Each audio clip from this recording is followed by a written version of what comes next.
نمازیں پڑھ رہا ہے، کوئی تسبیحاں پڑھ رہا ہے اور اس طرح کی بہت ساری عبادت ہم کرتے ہیں، لیکن اس چیز کا ہماری سائیکالوجی پہ امپیکٹ نہیں ہو رہا ہوتا، کیونکہ ہم اس کو اس کی صحیح ایسنس کے ساتھ نہیں کر رہے ہوتے.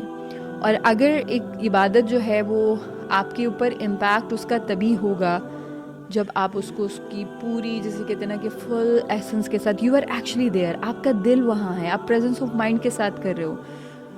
اس کے بعد پھر آپ کو کسی چیز کی فکر نہیں ہوتی. سو یہ چیز اپنے اندر بھی آبزرو کریں کہ آپ اللہ تعالیٰ پہ کتنا توکل کرتے ہیں. کیا آپ، again as I said this point earlier as well, کہ اگر ہم خود بچوں کے ارد گرد وہ دیکھتے ہیں کہ ہر وقت ہمیں پریشانیاں جو ہیں وہ گھیرے ہوئے ہیں، ہم ہر وقت حالات کے رونا رو رہے ہیں، پیسوں کا رونا رو رہے ہیں، کسی بھی طرح کے مسئلے مسائل ہیں، ہمیں لگتا ہے کہ بس ہماری زندگی میں تو مسئلے ختم نہیں ہوتے، تو ہم بچوں سے کیسے ایکسپیکٹ کر سکتے ہیں کہ وہ ایسے ماحول میں رہتے ہوئے اللہ تعالیٰ کے اوپر ریلائی کریں گے یا ان کے اندر فیتھ ہوگا؟ ڈیفینیٹلی